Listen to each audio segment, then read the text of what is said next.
너희는 이러려고 같은 동네로 엄마 이사 오라고 한 거니? 육아랑 집안일까지 시키고, 김장시키고, 나이 일은 넘은 엄마를 무슨 종처럼 부려먹는데 해도 너무한 거 아니니? 아니, 엄마, 갑자기 그게 무슨 말씀이세요? 설마 저희가 그런 생각으로 엄마를 대했겠어요? 그럼 너희가 언제 나를 진짜 가족으로 대했니? 엄마 정말 섭섭하네요. 그래도 우리 같은 효자, 효녀들이 어디 있다고요? 우리가 엄마 집에 얼마나 자주 찾아뵀는데요. 연락도 매일 하고요. 아이고, 웃기지 마라.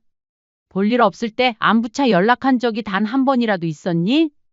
항상 뭔가 부탁할 일이 있을 때만 연락했으면서. 그건 왜 쏙 빼고 말해? 엄마, 그렇게 불만이시면 더 이상 연락 안 할게요. 연락 끊고 남처럼 지내요. 그럼 속이 좀 시원하세요? 그래, 그렇게 하지 뭐. 네? 엄마, 진심이세요? 응, 앞으로 명절에 안 와도 되고, 손주도 안 보여줘도 돼. 그럼 엄마는 손주 더 이상 못 봐도 괜찮다는 거예요? 손주도 어릴 때나 귀엽지. 크면 어차피 남처럼 지내는 걸 뭐. 친자식인 너희도 나한테 이러는데 내 자식도 아닌 손주를 내가 꼭 봐야 하니? 내 말대로 우리 연락 끊고 남처럼 지내자. 나도 필요할 때만 연락하는 자식들 그냥 없는 셈 칠게. 안녕하세요. 이 사연의 주인공은 72세 임순자 씨입니다. 서울 외곽의 오래된 아파트 2층, 낡은 주방 창문으로 들어오는 햇살이 거실 바닥에 길게 눕는 걸 보고 있노라면 임 씨는 종종 이런 생각에 잠기곤 했습니다. 사람처럼 산다는 게 이런 걸까? 지금처럼만 조용하면 뭐 더 바랄 것도 없지.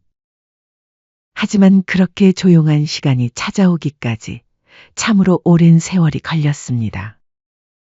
임 씨는 젊은 날 말 그대로 시집살이란 게 뭔지를 뼛속까지 겪으며 살았습니다. 임 씨의 시어머니는 마치 호랑이 같았고 말 한마디에 집안 공기가 그대로 얼어붙는 사람이었죠. 예, 며느리가 되면 새벽종이 울리기 전에 움직여야지. 하여튼 굶떠 가지고는 어쩌겠다는 거니? 거실 끝에서 들려오는 그 목소리에 임 씨는 매번 놀란 토끼처럼 일어나 부엌으로 달려갔습니다. 숨을 크게 쉬는 것조차 조심스러웠고 말끝을 흐리는 시어머니의 눈빛에선 괜히 밉보이지 않게 처신하라는 압박이 늘 따라붙었습니다. 게다가 시어머니는 임 씨를 처음부터 곱게 보지 않았습니다. 친정이 가난하다는 이유 단 하나 때문이었죠. 한 번은 명절 음식 준비를 하던 중 시어머니가 국 그릇을 부엌 바닥에 탁 내려놓으며 말하던 순간이 임 씨는 아직도 생생합니다. 친정이 어려우면 사람이라도 똑 부러져야지. 며느리라고 하나 들어온 건 맹해가지고 집안일도 하나 제대로 못하네. 그 말을 들은 순간 임 씨는 칼을 들고 썰던 물을 내려놓을 뻔했습니다. 하지만 그저 죄송합니다. 어머니 하며 고개를 숙일 수밖에 없었죠. 남편은 그런 어머니에게 한마디 말도 못하고 내가 좀 참아 우리 어머니는 원래 좀 그런 분이야만 반복했습니다. 그렇게 아이 둘을 안고 살던 어느 날 남편은 예고도 없이 떠나갔습니다. 마흔도 되기 전 공사장에서 일하다 떨어졌고 장례식은 서둘러 치러야 했습니다. 그리고 그 뒤는 오롯이 임 씨의 몫이었죠. 울고 싶었지만 울 틈이 없었습니다. 딸과 아들, 아직 전내가 빠지지도 않은 아이들 앞에서 눈물은 사치처럼 느껴졌습니다. 낮에는 시장에서 국밥집을 하고 새벽엔 인근 건물 청소를 다녔습니다. 손등은 거칠게 갈라졌고 허리는 늘 뻐근하게 굳어 있었지만 아이들이 곤히 자는 얼굴을 바라보며 마음을 다잡곤 했죠. 그래, 얘들만 잘 자라주면 다 괜찮다? 언젠가 이 아이들이 결혼해서 자리 잡으면 그땐 나도 내 인생을 살면 돼. 시간이 흘러 두 자식은 제목 찾아 시집 장가갔고 다행히 별탈 없이 가정을 꾸렸습니다. 그렇게 조금은 숨을 고를 수 있게 되면서 임 씨는 비로소 조금 늦은 혼자만의 삶을 시작하게 되었습니다. 그렇게 조금씩 늦게나마 시작된 혼자만의 삶은 생각보다 괜찮았습니다. 누구 눈치 볼 것도 없고 식사도 간단하게 제목만 챙겨도 되는 여유가 생겼죠. 그러던 어느 날 딸이 집에 들러 저녁을 먹던 자리에서 조심스럽게 말을 꺼냈습니다. 엄마 연세도 벌써 70이 넘었잖아요. 걱정돼요. 그냥 저희 동네로 이사 오시면 안 돼요? 가까우면 자주 뵐 수도 있고, 엄마 혼자 계시는 것도 덜 불안하고요. 임 씨는 젓가락을 내려놓으며 짧게 대답했습니다. 안 간다. 가까워질수록 멀어지는 게 가족이라잖아. 딸은 잠시 말을 멈췄다가 조심스럽게 다시 이어갔습니다. 엄마, 무슨 그렇게까지 생각하세요? 저희가 어떻게 엄마를 그렇게 대하겠어요? 우리 도훈이도 엄마 자주 보면 너무 좋아할 텐데요. 임 씨는 아무 대답 없이 물만한 모금 마셨습니다. 그 순간 아들네 근처로 이사했다가 몇 달 못 가 울며 짐 싸고 돌아왔던 한 친구의 얼굴이 떠올랐습니다. 그리고 그 친구가 했던 말이 또렷하게 떠올랐습니다. 해줘봐야 당연한 줄만 알고 되려 안 해주면 서운해하더라. 그날 저녁 아들에게도 전화가 왔습니다. 엄마, 요즘 무릎도 안 좋다면서요. 혼자 계시면 걱정돼요. 우리 동네로 이사 오시면 제가 챙겨드릴게요. 애들도 엄마 보고 싶어 하고. 임 씨는 거절하고 싶었지만 두 자식이 한 목소리로 걱정을 쏟아내는 모습을 보니 마음이 약해졌죠. 얘들이 이리 말할 정도면 정말 걱정되긴 한가 보다. 며칠을 고민한 끝에 임 씨는 살던 아파트를 정리했습니다. 아들과 딸이 사는 곳의 중간쯤 되는 걸어서 각 집까지 15분 거리의 오래된 빌라의 월세집으로 이사를 하기로 결정했죠. 월세는 임 씨가, 보증금은 자식들이 내주는 조건이었습니다. 이사 당일 딸이 짐 정리를 도우며 말했습니다. 엄마, 여기로 와주셔서 진짜 좋아요. 앞으로는 자주 왕래하면서 가족끼리 더 끈끈하게 살아요. 임 씨는 그 말에 살며시 웃으며 대답했습니다. 그래, 말년에 외롭게 지내서 뭐 하겠니? 자식들 얼굴 하루라도 더 보면 좋지. 집은 작고 낡았지만 무언가를 새로 시작한다는 설렘이 있었고 가족과 가까이 있다는 사실이 오래 묵은 외로움을 조금은 녹여주는 것 같았습니다. 처음엔 모든 게 좋았습니다. 주말이면 손주와 공원에서 걷기도 하고 딸 가족과 외식을 하며 웃는 일도 잦아졌죠. 아들도 퇴근길에 종종 들러 엄마 얼굴 한번 보려고요라며 수박 한 통을 놓고 가기도 했죠. 그런 자식들의 뒷모습을 보며 임 씨는 속으로 생각했습니다. 그래, 이렇게 사는 것도 썩 나쁘지 않네. 하지만 그것은 착각이었습니다. 시간이 지나면서 자식들의 진짜 속내가 하나씩 드러나기 시작했죠. 이사 온 첫 몇 달 동안은 분명 괜찮았습니다. 하지만 어느 순간부터 누가 먼저랄 것도 없이 자식들은 끊임없이 손주를 맡겼고 반찬을 요구했고 집안일을 도맡기 시작했습니다. 처음엔 딸이 손주를 잠깐만 맡아달라고 했습니다. 엄마, 오늘 친구들이랑 약속이 있는데 한두 시간만 봐주실 수 있죠? 그래, 오늘은 시간 괜찮다. 하지만 딸의 잠깐만이라는 말은 곧 반나절만, 오늘만, 이번 주도로 점점 바뀌었고 그렇게 손주 도훈이는 임 씨의 집에 머무는 시간이 점점 늘어났습니다. 엄마, 도훈이가 할머니를 너무 좋아하네. 그냥 오늘은 엄마 댁에서 재워도 되죠? 임 씨는 알겠다고 말은 했지만 사실은 마음이 편치는 않았습니다. 처음엔 딸을 이해하려 했지만 어느새 임씨가 손주를 보는 것은 당연한 것으로 바뀌어 있었습니다. 딸은 아이를 데려갈 때마다 말로만 감사하다라고 하고 돌아간 후엔 연락도 뚝 끊기는 날이 많아졌죠. 한 번은 임씨가 외출을 해야 하는 상황에도 딸이 막무가내로 손주를 맡기고 떠나는 날도 있었습니다. 게다가 아들네 사정도 별반 다르지 않았죠. 엄마, 승윤이 이번 주에 어린이집이 쉬거든요. 하루만 부탁드릴게요. 또 준혁아 나도 좀 쉬어야지. 가뜩이나 내 동생도 맨날 손주 맡겨서 쉬지를 못하는데 너까지 그러면 엄마는 언제 쉬라고? 제발요. 엄마, 아내도 일이 바쁘고 저도 회사 일정이 있어서요. 우리도 엄마 아니면 맡길 데가 없어요. 어머니, 너무 아가씨네 애만 봐주시는 건 차별 아니에요? 우리 승윤이는 친손주인데 당연히 더 이뻐해 주셔야 하는 게 맞지 않나요? 그렇게 아들과 며느리는 조용히 임씨의 품에 손주를 안겨놓고는 급히 나갔습니다. 그로부터 며칠 뒤 아들에게서 전화가 왔습니다. 엄마, 멸치볶음이랑 장조림 좀 해줄 수 있어요? 저번에 아내가 먹어보더니 엄마 음식이 너무 맛있다고 하네요. 역시 엄마표 반찬이 최고야. 그래, 알았다. 임씨는 그날 새벽부터 일어나 멸치를 볶고 소고기를 다지고 다시마로 우린 물로 장조림 간을 마쳤습니다. 통에 정갈이 담아두자 아들이 와서 말했죠. 와, 냄새만 맡아도 벌써 배고파요. 엄마, 진짜 최고예요. 그러고는 아들은 남은 반찬을 싹 들고 나갔습니다. 그러자 그 모습을 본 딸의 표정이 미묘하게 바뀌기 시작했습니다. 엄마, 왜 우리한테는 반찬 안 해주고 오빠네만 반찬 챙겨줘요? 우리가 엄마 집 얼마나 자주 오는데요.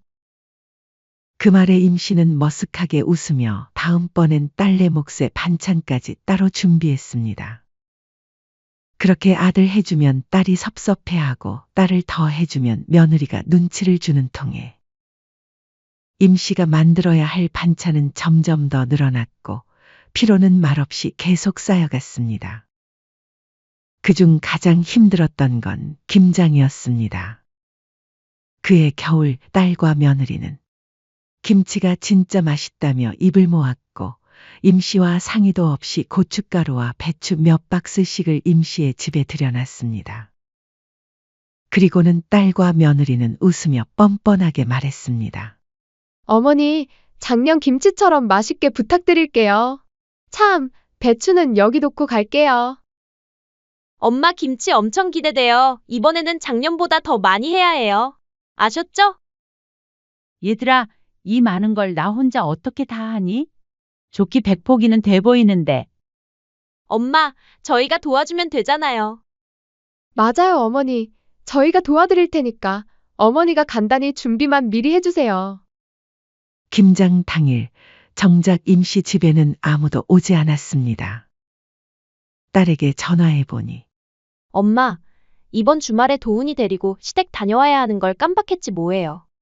시댁 다녀오고 김장 도와드릴게요. 뒤이어 며느리에게도 전화해보니 어머니, 제가 몸이 좀 아파서요. 죄송하지만 도와드리기 어려울 것 같아요. 죄송해요. 임씨는 그날 혼자 새벽부터 배추를 씻고 소금물에 절이고 고무장갑 끼고 양념을 버무렸습니다. 무릎은 퉁퉁 붓고 손목은 시큰거렸죠.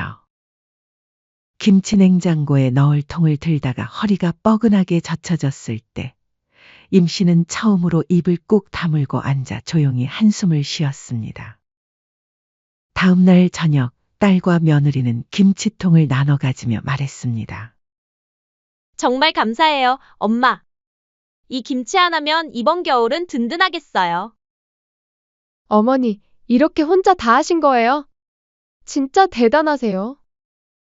말로만 감사하다고 할 뿐 도와주지 않은 미안함은 없었고 내년엔 우리가 도울게요 같은 약속도 없었습니다. 그런 상황이 반복되긴 했지만 임씨는 마음 한편으로는 그래도 애들이 가까이 있으니 정말 내가 힘들 땐 도와주겠지 하고 믿고 있었습니다. 하지만 그런 임씨의 믿음은 이내 산산이 부서지고 말았습니다.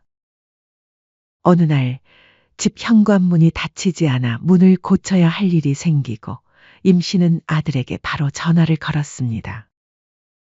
준혁아, 현관문이 자꾸 안 닫히는데 내가 한 번만 와서 봐줄래?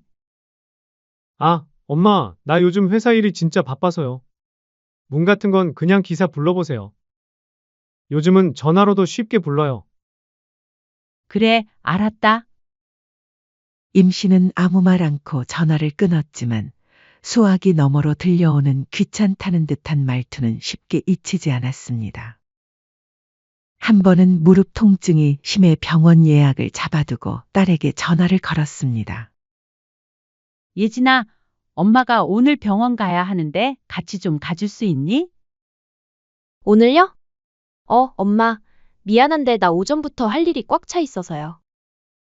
그럼 언제 시간 되니? 아, 이번 주는 바빠서 안 돼요. 엄마 혼자 가시는 게 낫지 않을까 싶은데. 요즘 택시도 잘 다니잖아요.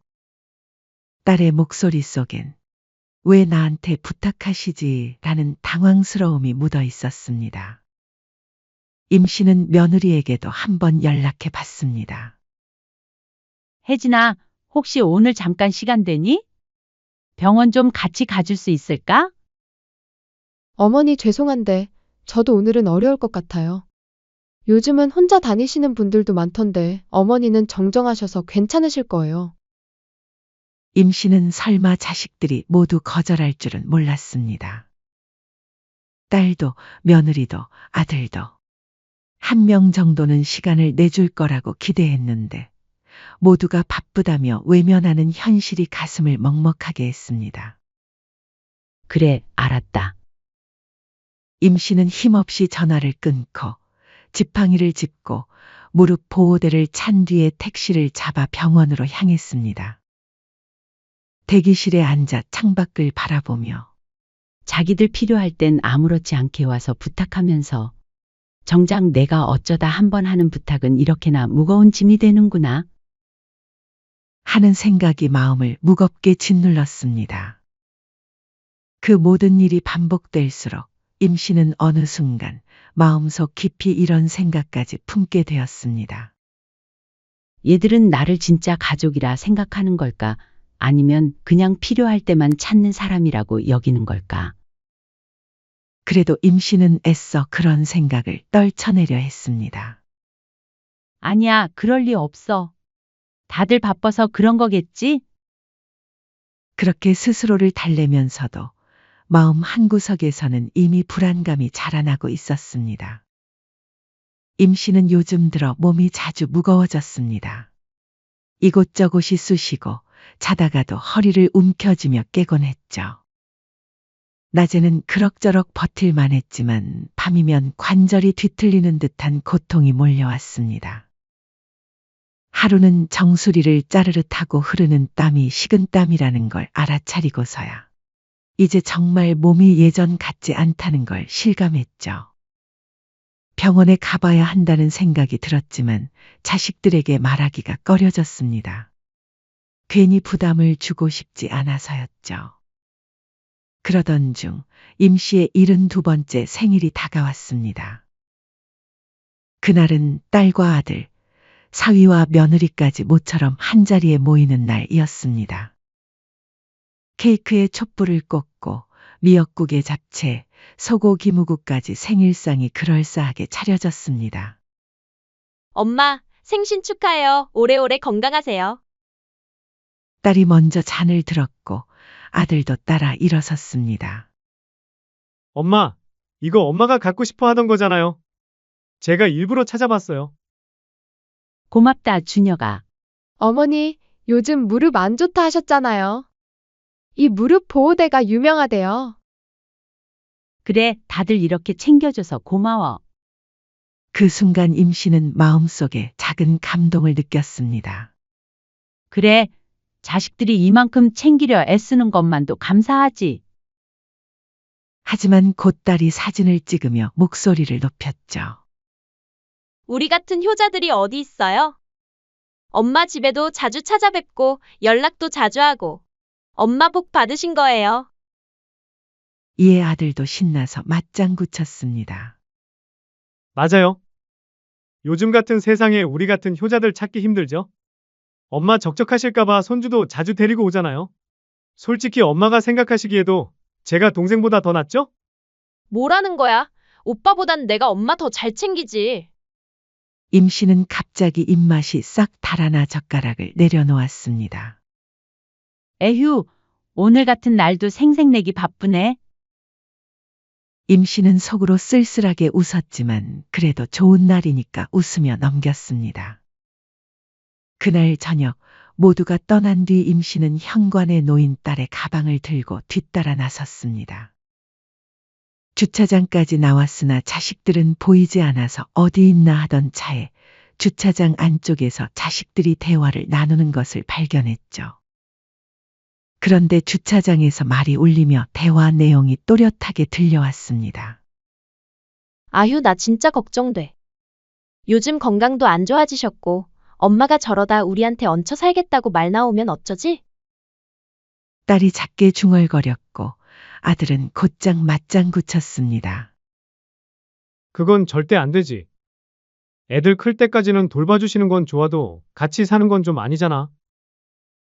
그래도 한 동네 사는 건데, 혹시나 병원이라도 가야 하면 또 우리가 챙겨야 하잖아.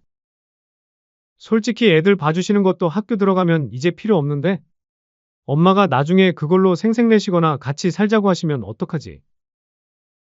요양원도 미리 알아봐야 하는 거 아니야? 요즘 요양원 자리 많이 없다던데. 딸이 고개를 끄덕였습니다. 그런데 만약에 엄마 모시게 되면 우리 둘 중 누가 모실 거야? 솔직히 오빠가 받은 게 더 많잖아. 집도 사줬고 결혼 자금도 해주시고 엄마는 오빠가 당연히 모셔야지. 이에 아들은 발끈하기 시작했습니다. 뭐, 너야말로 엄마가 얼마나 챙겨줬는데? 애들 봐주신 것만 해도 얼마야? 나는 용돈이라도 줬지. 너는 그냥 다 공짜로 받기만 했잖아. 자식들의 대화를 들은 임 씨는 충격에 온몸이 얼어붙었습니다. 다리에서 힘이 빠져 주저앉을 뻔했지만 간신히 버티며 벽에 등을 기댔죠. 가슴이 쿵쾅거리고 숨이 막히는 것 같았습니다. 그 순간 임 씨는 뼈저리게 깨달았습니다. 자식들에게 자신은 사랑받는 어머니가 아니라 그저 필요할 때만 쓰는 도구에 불과하다는 잔혹한 진실을. 자식들의 걱정은 엄마가 아프시면 어쩌지, 엄마 건강은 괜찮으실까가 아니었습니다. 오로지 엄마가 우리에게 기대면 어떡하지, 우리가 짐이 될까 바라는 자기 걱정뿐이었던 거죠. 지금까지 믿어왔던 모든 것이 한순간에 무너져 내렸습니다. 임 씨의 눈에서 뜨거운 눈물이 흘러내렸지만 소리내어 울 수도 없었습니다. 그날 밤 임 씨는 잠을 이루지 못했습니다. 자식들에게 나는 그저 필요할 때만 연락하는 사람이구나. 며칠이 지나도 그 충격은 가시지 않았습니다. 오히려 지난 일들이 하나씩 떠올랐죠. 손주 돌봄은 당연한 것처럼 여겨졌고 김장철이면 어김없이 찾아와 반찬까지 싸가던 일들. 정작 자신이 몸이 아플 때는 어머니 혼자 다녀오실 수 있죠 하며 대수롭지 않게 넘기던 모습들. 내가 바보였구나. 언제까지 이렇게 이용만 당하고 살 거야? 임 씨는 마음속으로 다짐했습니다. 이제 그만 당하고 살자. 그러던 어느 날 딸에게 전화가 왔습니다. 엄마, 내일 낮에 도윤이 좀 봐줘요. 나 출장 잡혀서 일찍 나가봐야 해요. 안 돼. 네? 안 된다고 했어. 애 봐줄 사람을 구하던지 회사에 연차를 내던지 그건 너가 알아서 해. 엄마, 갑자기 왜 이래요? 너희는 이러려고 같은 동네로 엄마 이사 오라고 한 거니? 육아랑 집안일까지 시키고 김장시키고 나이 일은 넘은 엄마를 무슨 종처럼 부려먹는데 해도 너무한 거 아니니? 딸은 당황한 듯 했습니다. 아니, 엄마, 갑자기 그게 무슨 말씀이세요? 설마 저희가 그런 생각으로 엄마를 대했겠어요? 그럼 너희가 언제 나를 진짜 가족으로 대했니? 엄마 정말 서운하네요. 그래도 우리 같은 효자, 효녀들이 어디 있다고요? 우리가 엄마 집에 얼마나 자주 찾아뵀는데요. 연락도 매일 하고요. 아이고, 웃기지 마라. 볼일 없을 때 안부차 연락한 적이 단 한 번이라도 있었니? 항상 뭔가 부탁할 일이 있을 때만 연락했으면서. 그건 왜 쏙 빼고 말하니? 딸은 한숨을 내쉬더니 비꼬는 말투로 말했습니다. 엄마, 그렇게 불만이시면 더 이상 연락 안 할게요. 연락 끊고 남처럼 지내요. 그럼 속이 좀 시원하세요? 그러자 임씨는 오히려 시원하게 받아쳤습니다. 그래, 그렇게 하지 뭐. 딸은 당황해서 목소리를 높였죠. 네? 엄마, 진심이세요? 응. 앞으로 명절에 안 와도 되고, 손주도 안 보여줘도 돼. 그럼 엄마는 손주 더 이상 못 봐도 괜찮다는 거예요? 손주도 어릴 때나 귀엽지. 크면 어차피 남처럼 지내는 걸 뭐. 친자식인 너희도 나한테 이러는데, 내 자식도 아닌 손주를 내가 꼭 봐야 하니? 내 말대로 우리 연락 끊고 남처럼 지내자. 나도 필요할 때만 연락하는 자식들 그냥 없는 셈 칠게. 그날 밤 임씨는 벽장 속에 있던 짐 정리를 시작했습니다. 사진 앨범, 결혼식 비디오, 손주가 유치원에서 만든 그림까지 차곡차곡 담았죠. 낡은 가방 하나에 삶의 흔적을 정리하며 생각했습니다.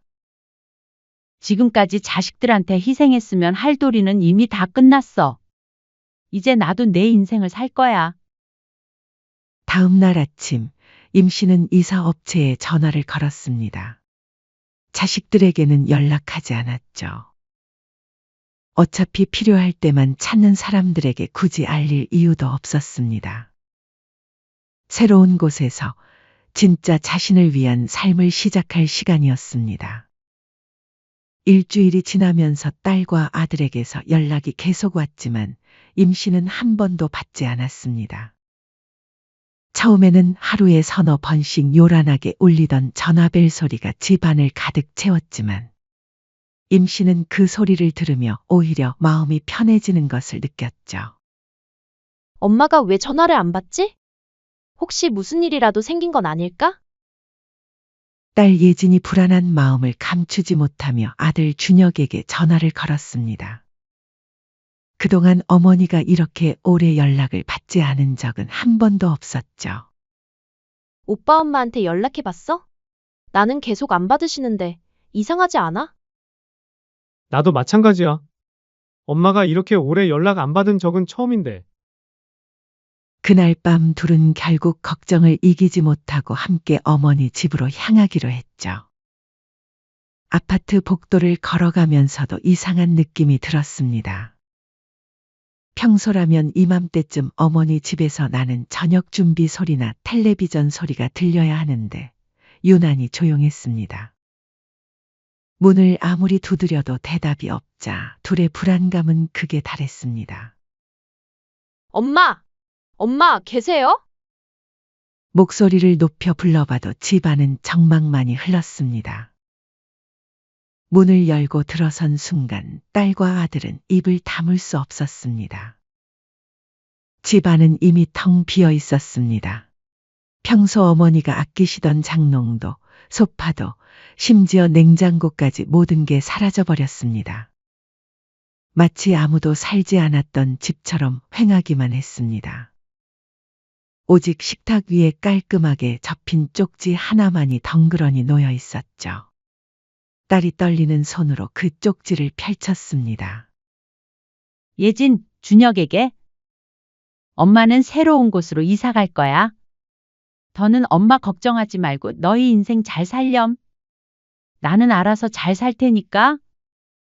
단 몇 줄의 글귀였지만 그 안에 담긴 의미는 무겁기만 했습니다. 딸은 쪽지를 들고 있는 손이 덜덜 떨렸고 아들은 멍하니 빈 집을 바라보며 현실을 받아들이지 못하고 있었죠. 이게 뭐야? 진짜 이사 가신 거야?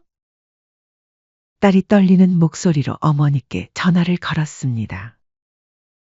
한 번, 두 번, 세 번의 신호음이 지나고 나서야 드디어 어머니의 목소리가 들려왔죠. 여보세요? 엄마, 지금 어디 계세요? 진짜 이사하신 거예요? 임 씨의 목소리는 놀랍도록 담담하고 평온했습니다. 응, 이사했어. 새로운 곳에서 정착하려고. 이사요? 엄마, 왜 말도 안 하고 갑자기? 우리가 얼마나 놀랐는지 아세요? 말할 필요 있었나? 어차피 너희는 필요할 때만 연락하는 사이잖아. 굳이 알려줄 이유가 있었나? 어머니의 말 한마디 한마디가 날카로운 송곳처럼 가슴을 찔렀습니다. 아들이 전화를 빼앗아 들며 다급하게 말했죠. 엄마, 어디 계신지라도 알려주세요. 우리가 찾아갈게요. 안 돼. 나는 다시는 예전처럼 너희랑 가까이 지내지 않을 거야. 엄마, 그런 말씀 마세요. 우리가 잘못했어요. 임 씨가 쓴웃음을 지으며 말했습니다. 이제 와서 잘못했다고? 너희랑 떨어지면서 이제야 진짜 자유가 뭔지 깨달았는데 다시 그 지옥으로 돌아가라고? 임 씨의 목소리에는 그동안 쌓였던 모든 서운함과 분노가 고스란히 담겨 있었습니다. 그리고 말이야, 월세집 구할 때 너희가 준 보증금 있지? 그러는 새 집 구할 때 썼다. 딸이 당황해서 말했습니다. 엄마, 아무리 그래도 말도 없이. 그동안 내가 공짜로 너희 집 육아하고 살림해준 것. 김장값에 밑반찬값. 베이비시터비까지 다 돈으로 계산하면 그것보다 몇 배는 더 나와. 오히려 내가 엄청 싸게 쳐준 거야. 너무 불만 갖지 마라. 엄마는 40년 넘게 너희를 위해서 살았어. 그러니 이제 남은 시간만큼은 나를 위해서 살 거야. 이제 정말로 각자 살자. 내 말대로 남처럼. 그게 서로한테 훨씬 좋을 거야. 뚝 전화가 끊어졌습니다. 딸과 아들은 멍하니 서로를 바라보며 무엇을 해야 할지 몰랐죠. 그들이 늘 당연하게 여겼던 어머니가 사라져버린 현실이 아직도 믿어지지 않았습니다. 그 후 임 씨는 천안에 작은 전셋집을 구했습니다. 마당에는 상추며 고추며 작은 텃밭을 꾸몄죠. 아침이면 새소리에 자연스럽게 눈을 뜨고 서두를 필요 없이 천천히 차를 마시며 마당을 바라봤습니다. 저녁에는 혼자서 소박하지만 정성스럽게 식사를 준비하고 텔레비전을 보거나 책을 읽으며 조용한 시간을 보냈습니다. 처음엔 적적했지만 점점 이 평화로움이 좋아졌습니다. 누구도 엄마, 이것 좀 해주세요 하며 들들 볶지 않았고 누구도 자신의 시간을 빼앗아가지 않았죠. 동네 어머니들과도 금세 친해졌습니다. 아침 일찍 나와 게이트볼을 치고 가끔 시내에 나가 영화도 보았습니다. 72년 만에 처음으로 자신만을 위한 시간을 가졌죠. 한편 서울에 남겨진 자식들은 어머니 없는 생활에 적응하느라 큰 어려움을 겪고 있었습니다. 딸 예지는 급하게 도윤이를 맡길 어린이집을 알아봐야 했고 아이가 아플 때마다 회사를 조퇴해야 했죠. 그동안 어머니가 얼마나 많은 도움을 주셨는지 몸으로 느끼게 되었습니다. 진짜 미치겠어. 엄마가 없으니까 이렇게 힘든 줄 몰랐네. 딸이 사위에게 하소연했지만 사위 역시 어쩔 수 없다는 표정이었습니다. 아들 준혁도 마찬가지였습니다. 그동안 어머니가 해주시던 밑반찬들이 없어지자 며느리의 불평이 늘어났죠. 하지만 후회해봐야 소용없었습니다. 매년 명절과 어머니 생신이 되면 자식들은 어김없이 연락을 시도했습니다. 전화도 걸고 문자도 보내고 때로는 택배로 선물도 보냈죠. 하지만 임 씨는 단 한 번도 응답하지 않았습니다. 엄마, 우리가 잘못했어요. 다시 만나요. 정말 보고 싶어요. 어머니, 건강하시죠? 연락 좀 주세요. 걱정되어요. 엄마, 도윤이가 할머니 찾아요. 할머니 보고 싶다고 매일 울어요. 문자는 계속 왔지만 임 씨는 그 모든 연락을 조용히 무시했습니다. 처음에는 마음이 흔들리기도 했지만 시간이 지나면서 그런 감정마저 무뎌졌죠. 어느 늦은 가을 저녁 감나무 아래 평상에 앉아 별을 바라보며 임 씨는 깊은 생각에 잠겼습니다. 가까이 있는 가족이 항상 좋은 건 아니구나. 때로는 멀리 떨어져 있는 게 서로에게 더 나을 수도 있어. 그렇게 임 씨는 조용하고 평화로운 노년을 이어갔습니다. 자식들의 연락은 여전히 명절마다 왔지만 더 이상 그것에 휘둘리지 않았죠. 오히려 그런 연락들이 올 때마다 자신이 얼마나 현명한 선택을 했는지 확신하게 되었습니다. 진짜 자유로운 인생이 이런 거구나 하고 깊이 깨달으며 매일매일을 소중히 살아갔습니다. 사연은 여기까지였습니다. 구독, 좋아요는 영상 제작에 큰 힘이 됩니다. 알림 설정을 하시면 더욱 새롭고 재밌는 사연을 빠르게 즐기실 수 있습니다. 인생의 쉼표를 시청해 주셔서 감사합니다.